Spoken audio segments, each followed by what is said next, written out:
Are you tired of being bitch slapped by the wind? Maybe it's time to put a windshield on that motorcycle. Or maybe the windshield you have isn't working well enough. Let's go inside.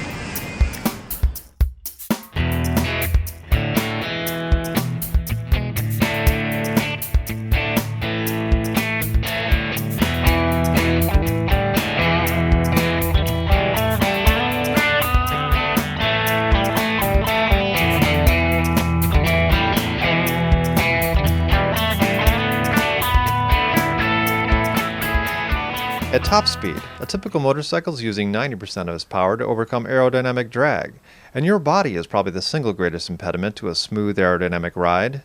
Your head, your arms, your legs, they're hanging out in the wind, and your chest is like a big wall that's interrupting airflow. The purpose of a windshield is to direct airflow around you and the vehicle. There's a lot of pressure on your body when you're riding, air pressure that is. A taller shield will reduce pressure on your head and neck. A wider shield will reduce pressure on your chest and arms. A curved shape affects the ability of a windshield to cut through the air, and the angle is important too. A well-designed windshield doesn't block airflow, it directs airflow, and it reduces buffeting too. So what is the correct shape and angle? It varies from bike to bike. Even if the shape and angle are correct for the bike, they may not be correct for the rider. The air that passes over a shield is going to affect a taller rider differently than it affects a shorter rider. So how do you know what windshield is right for you? Unless you have access to a design team and a wind tunnel, it may be trial and error. The fact is, you may need several different windshields. For summer, something that allows more airflow so that you don't roast. For cooler months, a bigger windshield may be the better choice. I like the small sports screen that's on my BMW, but for serious touring, it doesn't have what it takes. I would need something a lot taller.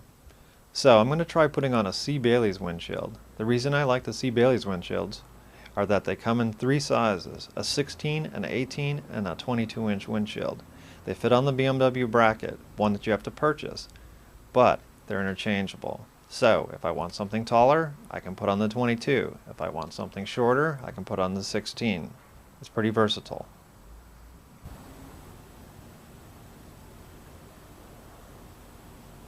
Now the Cee Bailey's windshield, when it's attached to this BMW bracket, fits perfectly on here. I had a windshield on here before, so this made it even easier. If you didn't have a windshield, there's a couple extra parts in the kit that you have to put on. There's a little bracket down here at the bottom.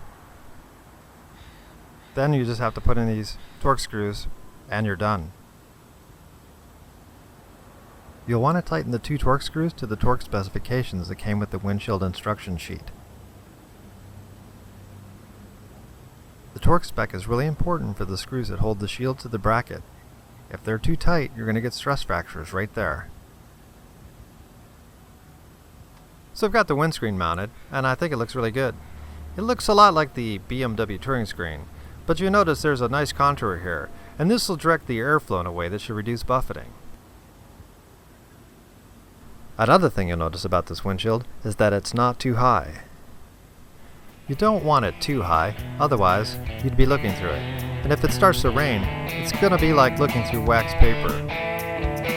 So there's everything I know about windshields. I'm going to experiment with this one, and hopefully it works out really well.